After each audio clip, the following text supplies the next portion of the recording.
Assalamualaikum warahmatullahi wabarakatuh. Perkenalkan, nama saya Andin Putri Caniago dengan NIM 231086103. Saya dari Departemen Ilmu Komunikasi kelas C. Di sini saya akan menjelaskan sedikit tentang apa yang saya ketahui mengenai teori komunikasi menurut Shannon dan Weaver. Jadi, pada tahun 1948, Shannon adalah seorang matematikawan dan insinyur elektronik di Amerika. Lalu, Weaver adalah seorang ilmuwan Amerika. Jadi, keduanya ini bergabung bersama untuk menulis artikel di Bell System Technical Journal yang disebut A Mathematical Theory of Communication dan juga disebut sebagai model Shannon-Weaver komunikasi. Claude Shannon dan Warren Weaver adalah dua tokoh yang dikenal dalam dunia komunikasi karena karyanya dalam teori informasi.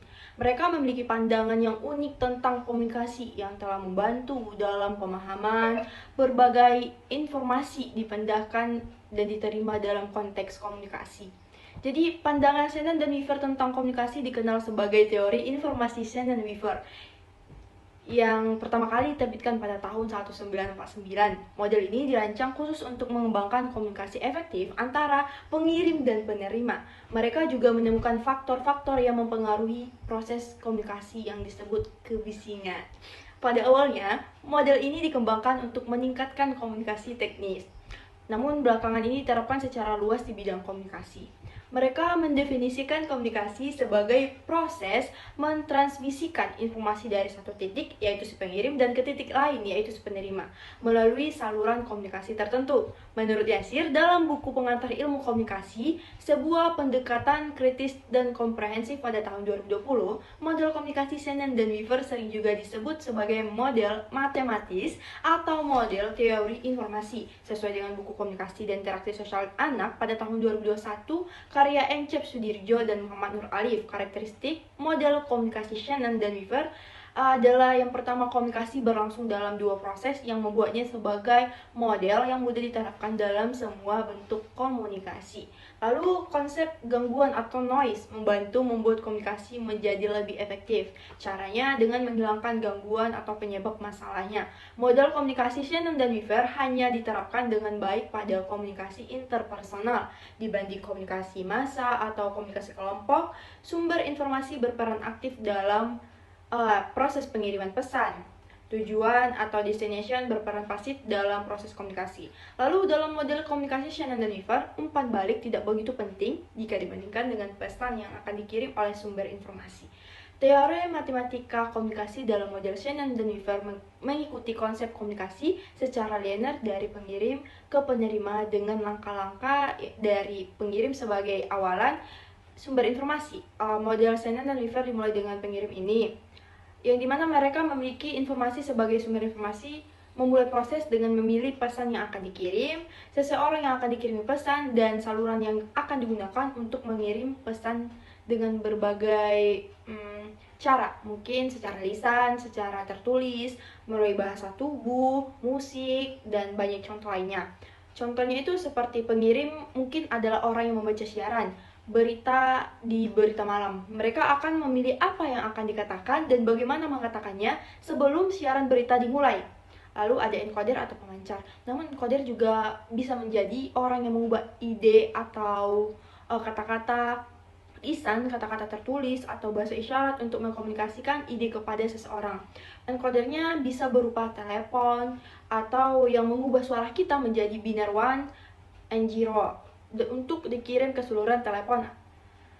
Encoder lainnya mungkin berupa stasiun radio yang mengubah suara menjadi gelombang untuk dikirim melalui radio ke seseorang.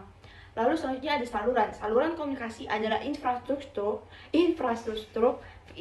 yang menerima informasi dari pengirim dan pemancar melalui decoder dan penerima. Contohnya itu seseorang mengirim email menggunakan World Wide Web atau internet sebagai medianya. Seseorang yang berbicara di telepon menggunakan kabel dan kabel listrik sebagai salurannya. Kalau kita bertatap muka secara langsung, mungkin kita tidak akan punya saluran, kecuali gelombang suara dari suara kita yang membawa suara dari mulut pengirim ke telinga penerima.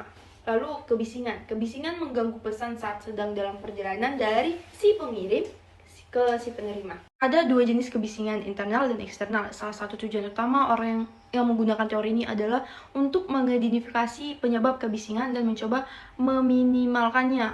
gunanya meningkatkan kualitas pesan. Contoh kebisingan eksternal mungkin termasuk bunyi radio yang tidak disetel dengan baik, terus surat yang hilang di pos, gangguan siaran televisi.